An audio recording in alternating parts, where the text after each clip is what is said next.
Hip-hop royalty is taking the stage in New York tomorrow at the Rock the Bells Festival. LL Cool J is leading the event, celebrating 50 years of this influential genre. Kevin Powell is attending the festival. He is a hip-hop historian and the author of the new book, The Kevin Powell Reader. And he's joining us now to talk a little bit more about this. It's good to see you again. Good to see y'all. Good morning to you all. Thank you. So let me tell you what I've enjoyed so much about this 50-year celebration of hip-hop, right? It's not, part of it is that all of our sort of hip-hop icons have grown up and they're business professionals and producers and actors, but they can still spit, which is great. The skills are still there, but also this great like trip down memory lane. So as I'm looking at like the list of people on stage for Rock the Bell, it's taking me back, like way back, like Roxanne Shante, way back to the Roxanne Wars, De La Soul, not that far back, but Jungle Brothers. You know I had to start playing Jungle Brothers music upstairs in my office. I want to know who you are looking forward to seeing. Well, definitely first and foremost, my brother LL Cool J, because we literally, you know, he was a teenager when he put out the big hit record.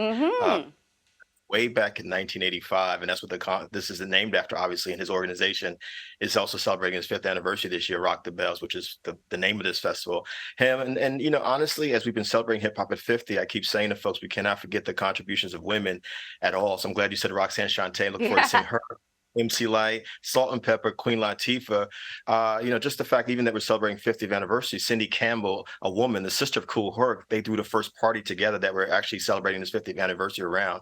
So I'm really excited about that, and that LL is including these incredible women rappers, because oftentimes the women are forgotten when we talk about the greatest of, and some of the greatest rappers ever happen to be women who will be there tomorrow. That's exciting to me. The Roxanne Wars were like our own little musical soap opera up there in Toronto, where we had like 1 hour a week of hip hop videos, right, on Tuesdays at 4 o'clock. And so we would listen to, like, you know, there'd be one Roxanne track and then another one, and we'd anticipate like the rest of this storyline. It was just a great moment in time for me, as you can tell.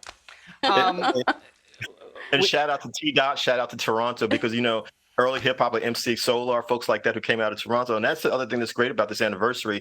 Not only do we get to hear all the old school, legendary or classic rappers, classic hip hop, just like this classic rock and classic jazz, but the fact that we have all this geographical connections, Toronto, Los Angeles, London. And so it's because of hip hop, you know, because these artists came from all these different places and they would literally rap about where they were from, as you well know. Yes. You know, I remember previous anniversary markings for different genres or different artists or different cultural events. Kevin, just in terms of the hip-hop community, watching the ongoing tributes to 50 years of it, I mean, I think I know the answer to this. Did they ever think it would come to this, that people would be embracing it as such an essential part of Americana? No, the same thing that happened to jazz before and rock and roll, where people said it was bad. People said that about hip-hop. I mean, I was a youth in those clubs dancing before I became a hip hop journalist and wrote books wrote articles about people like Tupac Shakur and other folks. I was doing graffiti, I was dancing, and people kept saying it's going to go away, it's not going to last long. And it really wasn't until the 90s that people started to say, oh, this is a serious culture, because it was started by Black and brown folks, Black and Latinx folks in New York City, but Black, white, Latinx, Asian, Indigenous, people of all different gender identities around the world. I mean, this is literally a multi-billion-dollar, multicultural global culture we're talking about. My wife and I were just in Europe and Africa, and I saw Biggie and Tupac T-shirts in Europe and Africa. And these are folks who haven't even been alive since the 1990s, but that shows the breadth of the culture. Literally, it's become our version of rock and roll, and it's really incredible to witness. And of course, we have our criticisms, things we need to fix, things we need to talk about, and all of that. And I definitely do that as a writer, as an activist. But the culture is here, and I don't think it's going anywhere. And this celebration tomorrow is going to be incredible in that regard. Yeah, I totally agree with you. You gave me another memory, because I remember visiting Spain for the very first time, and in the middle of Barcelona, there were dancers and hip hop, and there were like a bunch of b-boys dancing. And I remember thinking to myself, man, this b-boy culture is universal in a way that I never kind of recognized before. It was my first big trip out of North America. And that's one of the things that I was struck by.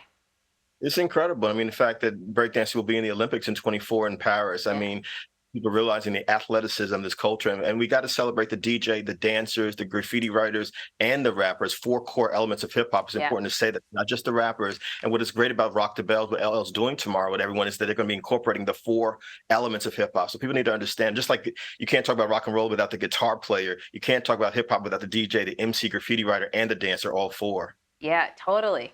Kevin Powell, thank you so much. Have fun. And we appreciate you spending some time with us. Save your voice. Thank you so much. I will. I promise.